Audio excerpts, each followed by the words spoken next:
ನಮಸ್ಕಾರ. ಸಾಹಿತ್ಯ ಕರ್ನಾಟಕ ನ್ಯೂಸ್ ಆಟ್ 7ಗೆ ಸ್ವಾಗತ. ನಾನು ನಿಮ್ಮ ಬಸವರಾಜಗೌಡ ಪಾಟೀಲ್. ಹಾಲಿನ ದರ ಏರಿಕೆ ಸುಳಿವು ಕೊಟ್ಟ ಸಿಎಂ ಸಿದ್ದರಾಮಯ್ಯ ವಿರುದ್ಧ ಕೇಂದ್ರ ಸಚಿವ ಪ್ರಹ್ಲಾದ್ ಜೋಶಿ ಕಿಡಿಕಾರಿದ್ದಾರೆ. ಕಾಂಗ್ರೆಸ್ ಸರ್ಕಾರ ಬಂದಾಗಿನಿಂದ ರೈತರಿಗೆ ಪ್ರೋತ್ಸಾಹ ಧನ ನೀಡಿಲ್ಲ. ಈಗ ರೈತರ ಕಾರಣ ಹೇಳಿ ದರ ಹೆಚ್ಚಿಸುತ್ತಿದ್ದಾರೆ. ಆದರೆ ರೈತರಿಗೆ ಕೊಡುತ್ತಾರೋ ಇಲ್ಲವೋ ಎಂಬುದು ಅನುಮಾನ ಎಂದು ಹೇಳಿದ್ದಾರೆ. ಹುಬ್ಬಳ್ಳಿಯಲ್ಲಿ ಮಾಧ್ಯಮದ ಜೊತೆ ಮಾತನಾಡಿದ ಅವರು, ರೈತರಿಗೆ ಸಹಾಯ ಮಾಡುವ ಹೆಸರಿನಲ್ಲಿ ಹಾಲಿನ ದರವನ್ನು ರಾಜ್ಯ ಸರ್ಕಾರ ಏರಿಕೆ ಮಾಡಿದೆ. ಆದರೆ ಪ್ರೋತ್ಸಾಹ ದರವನ್ನು 2-3 ತಿಂಗಳು ಕೊಟ್ಟು ಬಂದ್ ಮಾಡುತ್ತಾರೆ ಎಂದು ಕೇಂದ್ರ ಸಚಿವ ಪ್ರಹ್ಲಾದ್ ಜೋಶಿ ಹೇಳಿದರು.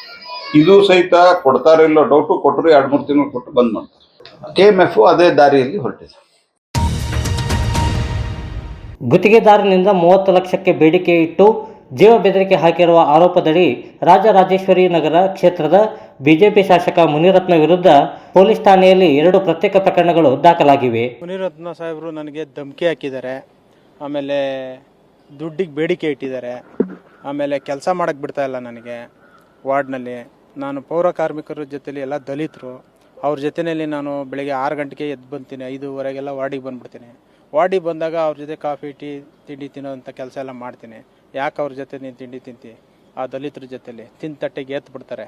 ಇಂಥ ಕೆಲಸ ಎಲ್ಲ ಮಾಡಿ ಅವ್ರನ್ನೆಲ್ಲ ತೆಗೆದಾಗ ನನ್ನ ಹತ್ರ ಸೂಪರ್ವೈಸರು 4 ಜನ ಇದ್ದಾರೆ, ಅವರೆಲ್ಲ ದಲಿತರಿದ್ದಾರೆ, ಅವ್ರನ್ನೆಲ್ಲ ತೆಗೆದಾಕಿ ಅಂತ ನನಗೆ ಧಮಕಿ ಹಾಕಿದ್ದಾರೆ. ಆಮೇಲೆ ನನ್ನ ಹೆಂಡ್ತಿ 9:10 ವಸಂತ್ ಕುಮಾರ್ ಅಂತ ಅವರ ಆಪ್ತ ವಾರ್ಡ್ನಲ್ಲಿ ನನಗೆ ಅನಿರ್ದಿಷ್ಟವಾಗಿ ಸಿಕ್ಕಿ, ರೇಣುಕಾ ಸ್ವಾಮಿಗೆ ಆಗಂಥ ಗತಿ ನಿನಗೆ ಆಗಬೇಕಾ ಮಗನೇ, ನಮ್ಮ ಯಜಮಾನ MLA ಏನು ಹೇಳಿದಾರೋ ಅದನ್ನ ಯಾರಿಗೂ ಗೊತ್ತಾಗ್ದಂಗೆ ದುಡ್ಡು ಕೊಟ್ಟರೆ ಸರಿ, ಏನೋ ಲೋಕಾಯುಕ್ತಿಗೆ ಅಲ್ಲಿ ಇಲ್ಲಿ ಹೋಗಿದೆಯಂತೆ, ಎಲ್ಲೂ ದೂರುಗೀರು ಕೊಡ್ದಂಗೆ ನೀನು ಕೊಟ್ಬಿಟ್ಟು ಸರಿ ಮಾಡ್ಕೊಂಡ್ರೆ ನಿನ್ನ ಉಳಿಸ್ತೀವಿ, ಇಲ್ಲ ಅಂದರೆ ನಿನ್ಗೆ ಅದೇ ಗತಿ ಬರುತ್ತೆ. ರೇಣುಕಾ ಸ್ವಾಮಿ ಹೊಡೆದಾಕಿದ್ದು ಯಾರು ಗೊತ್ತಾ, ನಮ್ಮ MLA ಸಾಹೇಬ್ರು ತಂಗಿ ಮಗ ಅಂತ. ನನಗೆ ಗೊತ್ತೇ ಇಲ್ಲ ಅವ್ರು ಯಾರು ಅಂತ, ಅವ್ರ ತಂಗಿ ಮಗ ಯಾರು ಏನು ಎತ್ತ ಅಂತ ಗೊತ್ತಿಲ್ಲ.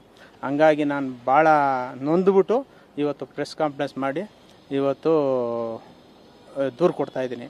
ನೈಟು 9ನೇ ತಾರೀಕು ನಾಗಮಂಗಲ ಗಲಭೆಗೆ ಸೇರಿದಂತೆ ಪರಿಹಾರ ಕೊಡಿಸಲು ಮುಖ್ಯಮಂತ್ರಿ ಅವರನ್ನು ಒಪ್ಪಿಸಿದ್ದೇನೆ ಎಂದು ಜಿಲ್ಲಾ ಉಸ್ತುವಾರಿ ಸಚಿವ ಎನ್ ಚಲುವರಾಯಸ್ವಾಮಿ ಹೇಳಿದರು. ನಾಗಮಂಗಲದಲ್ಲಿ ಶಾಂತಿ ಸಭೆ ನಡೆಸಿ ಮಾಧ್ಯಮದವರೊಂದಿಗೆ ಮಾತನಾಡಿದ ಅವರು, ನಷ್ಟ ಪ್ರಮಾಣದ ವರದಿ ಬಂದ ನಂತರ ಸರ್ಕಾರದಿಂದ ಪರಿಹಾರ ಕೊಡಿಸುವ ಜೊತೆಗೆ ವೈಯಕ್ತಿಕವಾಗಿಯೂ ಪರಿಹಾರ ನೀಡುತ್ತೇನೆ. ಇನ್ನು ಕುಮಾರಸ್ವಾಮಿ ಅವರು ಪರಿಹಾರ ಕೊಟ್ಟಿದ್ದು ತಪ್ಪಲ್ಲ ಎಂದರು. ಸೊ ಯಾರು ಈ ಒಂದು ಘಟನೆಯಲ್ಲಿ ನೊಂದಿದ್ದಾರೆ ಅವರಿಗೆ ಪರಿಹಾರವನ್ನು ಈಗಾಗಲೇ ಒಂದು ವರದಿಯನ್ನು ಮಾನ್ಯ ಮುಖ್ಯಮಂತ್ರಿಗಳು ತರಿಸು ಅಂತ ಹೇಳಿದರು. ನಾನು ಸಹ ಜಿಲ್ಲಾಧಿಕಾರಿಗಳಿಗೆ ಸೂಚನೆಯನ್ನು ಕೊಟ್ಟಿದ್ದೆ. ಸೊ ಅಲ್ಟಿಮೇಟ್ ಸ್ವಲ್ಪ ಒಂದು ಹೆಚ್ಚು ಕಡಿಮೆ ರೆಡಿಯಾಗಿದೆ.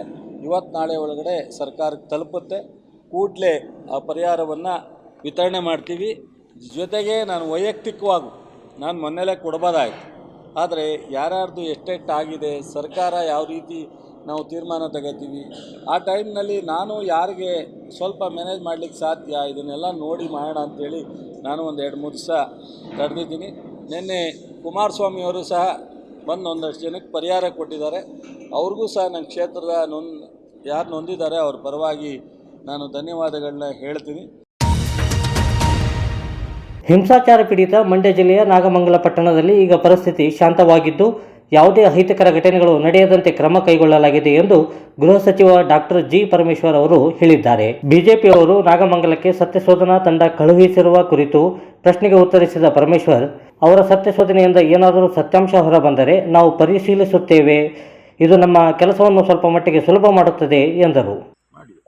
ಸತ್ಯ ಅವರ ಸತ್ಯನೂ ಶೋಧನೆ ಮಾಡಿ ನಮಗೆ ತಿಳಿಸಿದ್ರೆ ಅದ್ರ ಮೇಲೆ ಕೂಡ ಏನಾದರೂ ಅವರು ಹೇಳೋದ್ರಲ್ಲಿ ಏನಾದರೂ ಆ ಸತ್ಯ ಶೋಧನೆಯಲ್ಲಿ ಸತ್ಯ ಇದ್ದರೆ ಅದನ್ನು ಕೂಡ ನಾವು ಗಮನಿಸ್ತೇವೆ.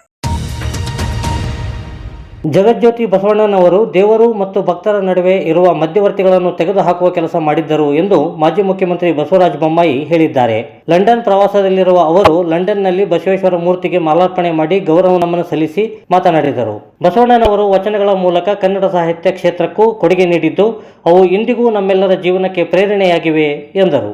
To remove the disparity among the people, men and women, to bring equality, remove superstitious followings in the society. He removed the middleman between God and a devotee, bhakta. That is the greatest thing. Now this is the era of middlemen. So he was the first person to remove the middleman also. Asian hockey championship ಟ್ರೋಫಿಯಲ್ಲಿ ಭಾರತ ಹಾಗೂ ಪಾಕಿಸ್ತಾನ ನಡುವೆ ನಡೆದ high voltage ಪಂದ್ಯದಲ್ಲಿ ಹರ್ಮನ್ಪ್ರೀತ್ ನಾಯಕತ್ವದ ಭಾರತದ ಹಾಕಿ ತಂಡ ಪಾಕಿಸ್ತಾನ ತಂಡವನ್ನು 2-1 ಗೋಲುಗಳಿಂದ ಮಣಿಸಿ ಸತತ 5ನೇ ಜಯ ದಾಖಲಿಸಿತು. ಈ ಜಯದೊಂದಿಗೆ ಭಾರತ ಹಾಕಿ ತಂಡ ಅಜೇಯ ತಂಡವಾಗಿ ಸೆಮಿಫೈನಲ್ಗೆ ಲಗ್ಗೆ ಇಟ್ಟಿದೆ. ಪ್ರಧಾನಿ ನರೇಂದ್ರ ಮೋದಿ ಅವರ ನಿವಾಸಕ್ಕೆ ಹೊಸ ಅತಿಥಿಯ ಆಗಮನವಾಗಿದೆ. ಪ್ರಧಾನಿ ಮೋದಿ ಆ ಪುಟ್ಟ ಅತಿಥಿಯನ್ನು ಸಿಕ್ಕಾಪಟ್ಟೆ ಮುದ್ದಾಡಿದ್ದಾರೆ. ಈ ಕುರಿತಂತೆ ಸಾಮಾಜಿಕ ಜಾಲತಾಣದಲ್ಲಿ ವಿಷಯ ಹಂಚಿಕೊಂಡಿದ್ದು, ಪ್ರಧಾನಿಯವರ ಮನೆಯ ಆವರಣದಲ್ಲಿರುವ ಹಸು ಕರು ಹಾಕಿದ್ದು, ಆ ಕರುವಿಗೆ ದೀಪ ಜ್ಯೋತಿ ಎಂದು ಹೆಸರಿಟ್ಟಿದ್ದಾರೆ. ಕರುವಿನ ಹಣೆಯ ಮೇಲೆ ವಿಶಿಷ್ಟವಾದ ಗುರುತು ಇದ್ದು, ಇದು ಬೆಳಕಿನ ಸಂಕೇತವನ್ನು ಹೋಲುತ್ತದೆ. ಈ ವಿಶಿಷ್ಟ ವೈಶಿಷ್ಟ್ಯವನ್ನು ಗುರುತಿಸಿ ಪ್ರಧಾನಿ ಮೋದಿ ಅವರು ಕರುವಿಗೆ ದೀಪ ಜ್ಯೋತಿ ಎಂದು ಹೆಸರಿಟ್ಟಿದ್ದಾರೆ. ಮೋದಿ ಹಾಗೂ ದೀಪ ಜ್ಯೋತಿಯ ವಿಡಿಯೋ ಸಾಮಾಜಿಕ ಜಾಲತಾಣದಲ್ಲಿ ವೈರಲ್ ಆಗಿದೆ. ಇನ್ನಷ್ಟು ಬರವಣಿಗೆಗಳು, ವಿಶೇಷ ಲೇಖನಗಳು ನಿಮಗಾಗಿ ಕಾಯ್ತಾ ಇರ್ತವೆ. ಓದ್ತಿರಲ್ವಾ?